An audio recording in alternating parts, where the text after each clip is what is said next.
So here it is that as the Africans work together, live together, grow together, farm, they harvest, they praise, they realize they're not each other's enemy. And in fact, everybody has something that they can contribute. So we put in our words, we put in our spiritual practices, we put in our language and tradition, and we then create this culture that the world has come to know as Gullah Geechee.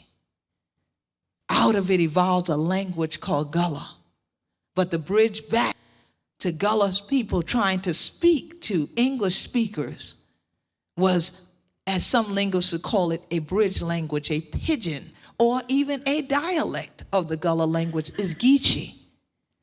But now we the Crack-we-Teed and thing like that, all the rest are trying to tell we not Crack-we-Teed like that. So every time someone new came in, though, they would tell us don't speak our own language on our own land. Now, the thing about it to us was we were able to code switch. When we went across the bridge, we could speak their language. When we get home, we turn down like this, thing like that. So for ages, people never really got to see our culture and our tradition or hear our language if they weren't part of our circle.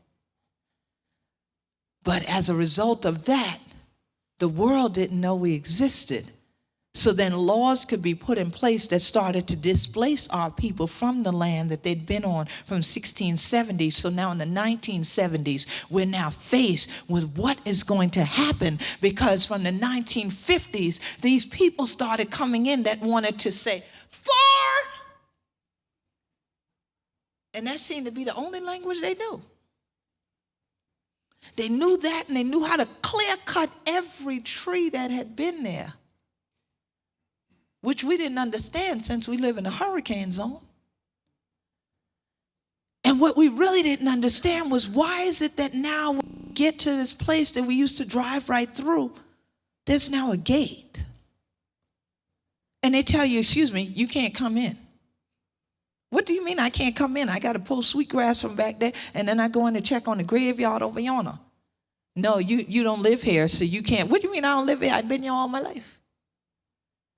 But no, you're not allowed in here anymore.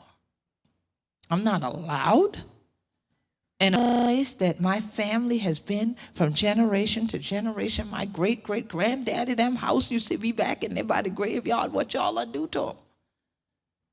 And everything that the people had known to exist in particular areas on different islands was being knocked down, bulldozed, trees clear cut out, entire graveyards being leveled so people could build clubhouses, so that after they came and finished speaking this funny language that kept everybody quiet until somebody said, "For," and then they clapped, and then they walked over this grass that remained green all year long.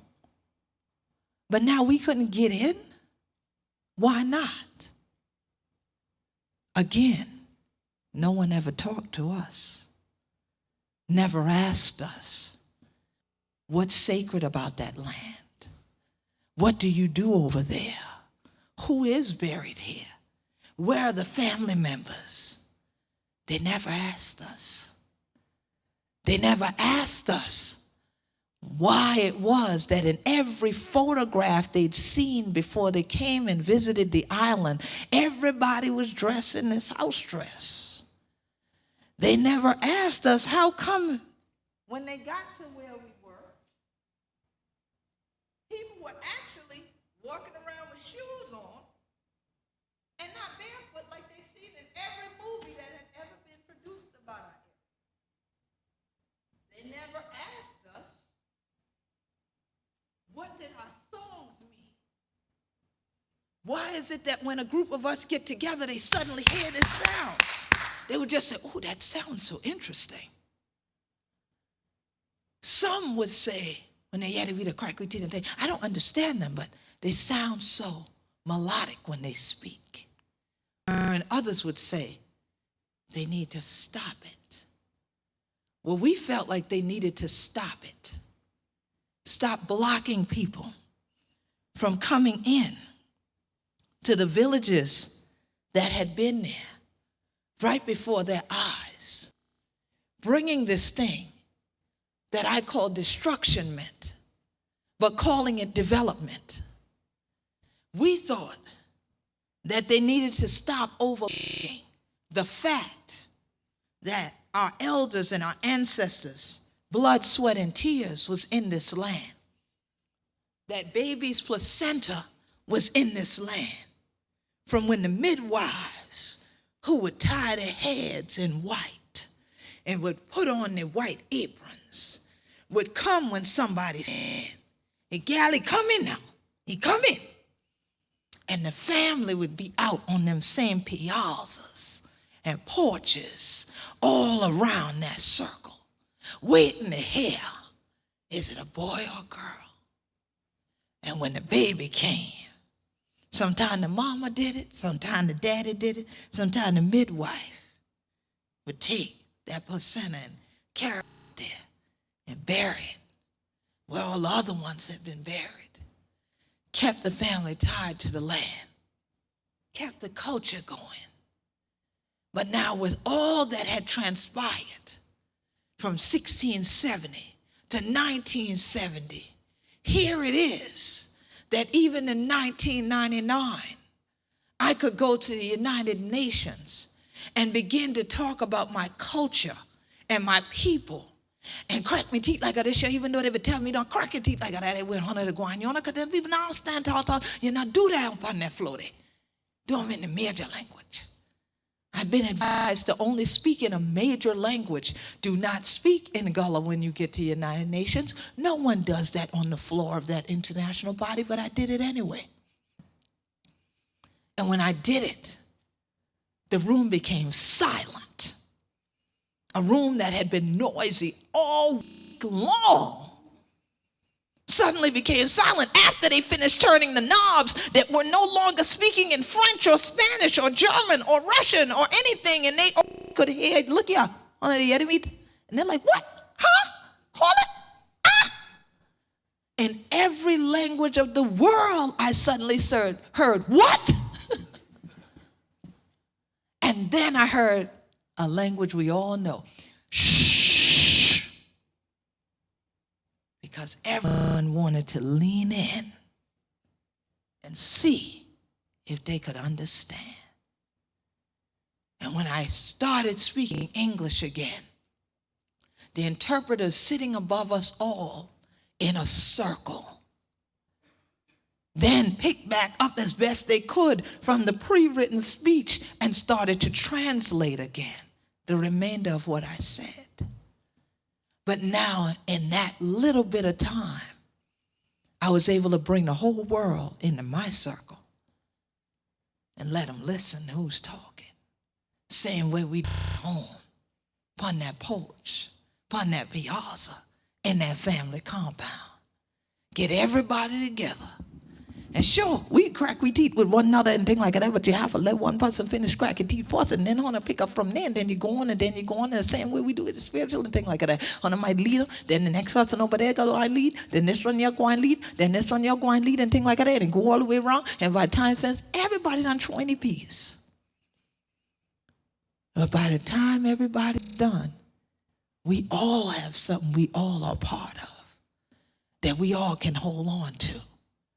And that's why even when you look at the Gullah Geechee Nation's flag, you see it's a circle. What's in the center of that circle? Is this a college? I didn't think that was a difficult question. What is it? A tree. Y'all are ready to answer, huh? Is there anything unique about that tree? He got it. It's made of people. It's human bodies intertwined, the way that many West African family trees are made. They're carved out of wood. You have an expert carver the same way you would with an expert blacksmith that has been gifted to be able to carve. They carve out from one trunk of one tree all the bodies that represent that family, and that is our family. every different type of African that was brought to live in those islands that are now the Gullah Geechee Nation is within this tree, and so is the blood of our indigenous ancestors. The roots go deep into our land. The blue represents that indigo that I talked about earlier. The green represents that harvest of the land, that healing that we're currently in this vigil to pray for of the land. That gold represents not only the black gold, the Carolina gold rice, but the sun and a brighter day. And that blue also is for the water, because we believe the water to bring we up and the water going to take we back. And so for us, the journey that took me across the water to Europe became a journey that started bringing people now to the Gullah Geechee Nation. But unlike the missionaries, they came to learn from us who we are. As we say, who we are, down here. They wanted to now speak to Gullah Geechees who lived on the land. They wanted to know, how could you have survived the Middle Passage? How could you have survived chattel enslavement? How could you have survived Jim Crow? How could you survive segregation? How can you survive the human rights violations that are going on even now against your people? And for each one of those things, we always had an answer.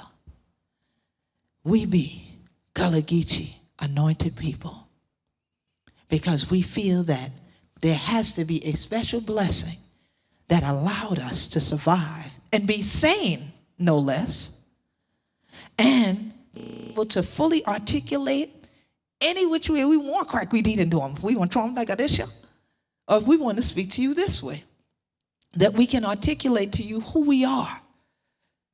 And we had to always remind people, we're quite capable, bless you once again, we're quite capable of doing that for ourselves. Because there became a whole lot of folks who suddenly wanted to write about us, who wanted to do a movie about us. But then they didn't want to talk to us because they didn't want to share. But sharing is central to that family circle, that family compound. That's how we survive. Y'all saw that seafood up there? Did it make you hungry? No, because it was raw, right? That's why I didn't put any cooked food up there. I know how college students are. So here it is, that all the food you see up there, you also saw one person making a net, another making a boat, a whole crew of folks going ahead, and you see someone getting the oyster thing together, somebody else was shucking oysters, you saw somebody else with the fish, because the whole family gets together and does what need to be done. And then we can sit down together for a little bit of something for now fun in the evening time. And so when we feed one another, we don't just do it with physical food, but it's also spiritual food. And as you might consider it, intellectual food. So tonight, although they didn't give us a budget from this department to actually have cooked Gullah Geechee food for you, for the physical part, you can go look on the internet for a few recipes and try it out and see if you can make it. You let me know how they do, okay? But we are here to share with you about our community and our culture. And I'm the head of state for the Gullah Geechee Nation. But as I was elected as the head pundit body of the Gullah Geechee Nation, a body has multiple parts. And so I want to also thank one of who I consider my right hand in the Gullah Geechee Nation is our Wisdom Circle Council of Elders. If you want to parallel it to how the U.S. government is structured, the Wisdom Circle Council of Elders would be my cabinet, okay, as a head of state. So please, I want you also to welcome Elder Carly Town, who is on our Wisdom Circle Council of Elders and is our Minister of Information for the Gullah Geechee Nation. And we also have another body, part of the body, which is our Assembly of Representatives. And they are people that are appointed and elected for each area that goes from North Carolina all the way to Florida. And so that they act as our representatives for various issues, from legislative matters to community issues, just small community disputes they can keep us aware of, maybe environmental justice issues, cultural human rights issues, all of these things that we deal with, school board issues even, and these types of dynamics, to make sure that we are constantly renegotiating a lot of legislation that not only caused our displacement, but caused the violation of our human rights, including the forced assimilation that has caused a lot of Gullah Geechees to not be able to do what I'm able to do, which is still speak Gullah and also speak English. Many Gullah Geechees now can only speak English, can understand Gullah, but they can't respond in it because of the things I mentioned earlier that was done. And so tonight, we'll speak it so that all y'all can understand, because when I did Gullah, y'all kind of just sat there. Y'all didn't even lean forward. I guess you already knew that wasn't going to help. So, but you at least will have an opportunity to ask questions, and I pray that there'll be food for thought that you can then serve to someone else when you leave.